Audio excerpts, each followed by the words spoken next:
the hyacinth, the African gray,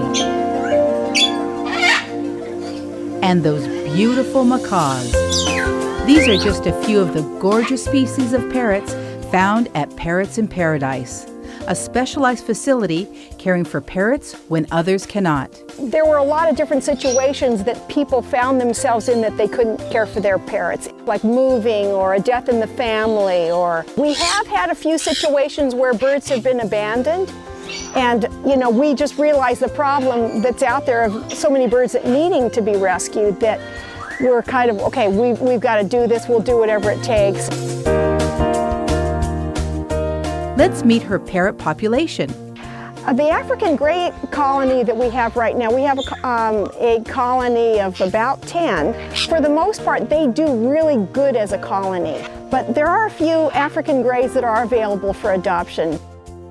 These are sun conures. They're from South America. They're really beautiful little mini parrots. The problem with the sun conure is that they can be really vocal and loud.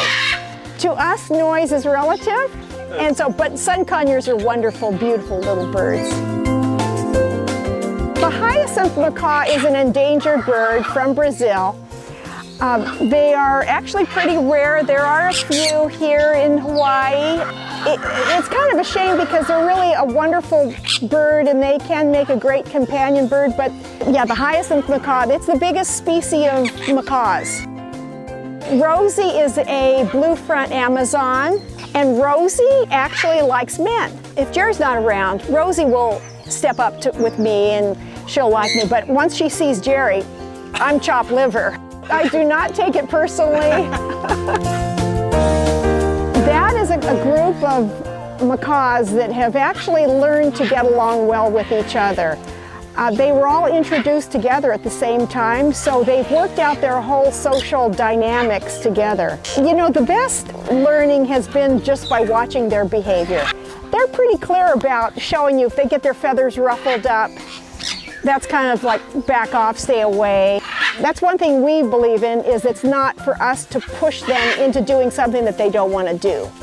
And so I won't push a bird to handle the bird for my own pleasure. Unfortunately, a lot of people, if they can't have a bird that's on their hand for 10 minutes a day, then they don't want the bird, which is not good.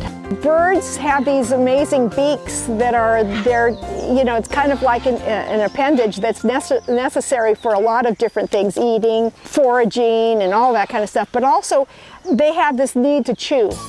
And so they have wood to chew on, and that also kind of conditions their beak as well. Our philosophy is that birds were never meant to be captive. What we do here at the sanctuary is dealing with the aftermath of unfortunate human intervention. We would prefer not to cage any of these guys. For a bird that is not well equipped at navigating the weather and learning how to forage, they just can't survive on their own. These parrots are available for adoption. However, not until you can convince Dorothy of your dedication.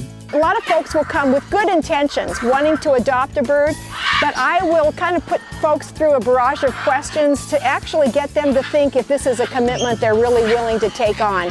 And if it's fair to the bird. And so I do my best in trying to discourage people. And if they can kind of get through all my discouragement and my barrage of questions, and if they've got some of the right answers, because bird keeping is not for a novice, and it's not a novelty, and it's every day, making sure that they're being stimulated mentally, that they have good food, clean water, they're getting exercise. So there's a lot of, and the whole social dynamics are good, so it's a lot that goes into it. Parrots in Paradise is a nonprofit sanctuary founded in South Kona in 2003.